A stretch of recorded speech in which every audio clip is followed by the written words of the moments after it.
last video before I go to bed, I'm holding the thing lengthways because I'm saying no to vertical video. We think our eyes are horizontal. Everything is horizontal. So, vertical video it is.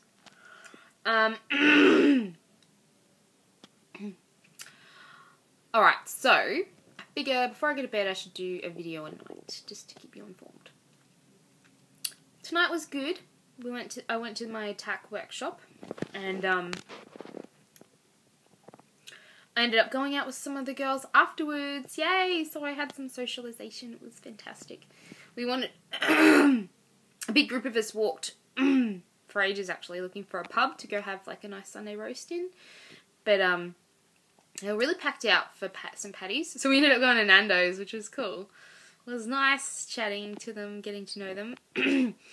Karen and Kim. And Siobhan. There was a bunch of them, but I only had dinner with 2 of them. But yeah, a bunch of us walked back, and they were really friendly and really nice. Got a hug from one of them, so... like, when she met me, she was like, "Oh, hi, I heard of you. Got really good feedback. You did one of my classes. And I love you there." So, yeah. That was really good. Nice to get good feedback. Teensy monkey. I'm teaching tomorrow night. Pump and balance. I haven't taught balance in a while. I don't do much balance over here. So that's exciting. Doing 51. It's really nice and beautiful. Wait, I'm going to film it. Decided I'm going to film most of my classes to help myself get better. You ever done that? Filmed your classes? It's really eye-opening. It's cringeworthy. I like watch it back when I'm like making dinner. Like, you know, just skip through. You're like, oh god, I did that a lot. Or just repeating myself. Like, oh, don't do that. It's just good to be reflective. Even if you don't film yourself, just like go through it. Yeah. Try and get better. Try and focus on talking about the benefits. Always qualify the options. Saying less. Saying less is my big thing. I try to say everything. Try to get all the cues out. Get all the compulsory cues out. I reckon we should do a bit of truth or dare or something. Like, I dare you to teach your whole next pump class with an American accent or something. I guess you can't really do that if it's permanent. Next time you do supply, pretend you're from, like, Sweden. Ireland! You could do a good Irish accent. I'll try to convince someone that I'm not an Aussie or something. I don't know. You can dare me to do something, but I dare you to do that. You need, like, evidence. What else? I hope, yeah, your uni assignment sounded interesting. Yeah, you're going to have to get a lot of journal articles to find, latest stuff on Aboriginals. Just a lot of stats. Australian Bureau of Statistics. I'm sure you're, like, totally all over that. You know all that shit. Yeah, your background in, like, working at Vinnie's and stuff, you know heaps about all that. Getting stats and finding out about, support systems for Aboriginal kids. There's a really good, case study I remember studying at uni about an Aboriginal man who went into schools, and the big thing with Aboriginal kids was to get them to school, to get them to go. It was truancy was huge, so he started giving out Macca's vouchers or something. Macca's vouchers to kids who would go, and, you know, they started giving them food, breakfast, and most kids would go just to get breakfast in the morning, because that's probably the only meal they'd get.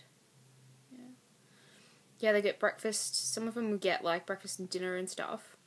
And then they used to hate going back home on Friday because they, you know, some of them weren't getting food until Monday because their parents were, you know, a lot of them alcoholics and stuff, a lot of those areas. But, yeah, sports in schools is a big thing for Aboriginal kids, getting them in, like AFL. What else? John Paul has actually just started to do scholarships for Aboriginal kids in the areas, bring them in, and help them out. not just for funding, but yeah. Oh yeah, there's a lot of funding in the government now to do that abs study or something. Biggest challenge facing Aboriginal kids, I think at the moment, would probably be truancy.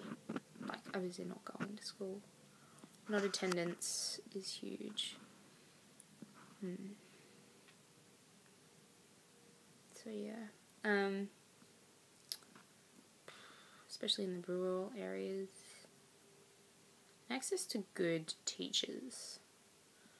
And it's also a language barrier too. A lot of the times they go to those schools, they all speak curry. Ooh, where did that come from? That sounded a bit... of course, every area has a different language. But I know a lot of the schools, they also teach in the language of this particular school. I have a friend who, she used to teach Japanese in John Paul, and she speaks lots of languages and actually is now teaching out in an Aboriginal community where they speak like 20 different dialects and she can speak a little bit in each. Be interesting to get into contact with her, find out what she thinks on the subject if you wanted. I could try. Yeah. Fabulous. Good to have some human contact.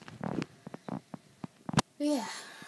And Karen was just like, yeah, I'll drink sometime, so that was good. I think I made a friend. I feel like I'm starting in a new school. From someone who went to the same school their whole life.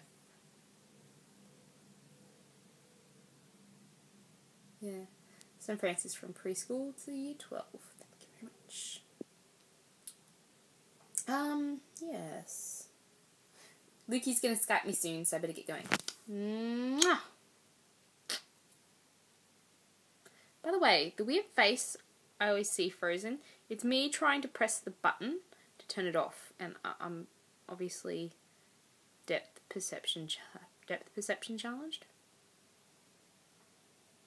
Love ya. See ya.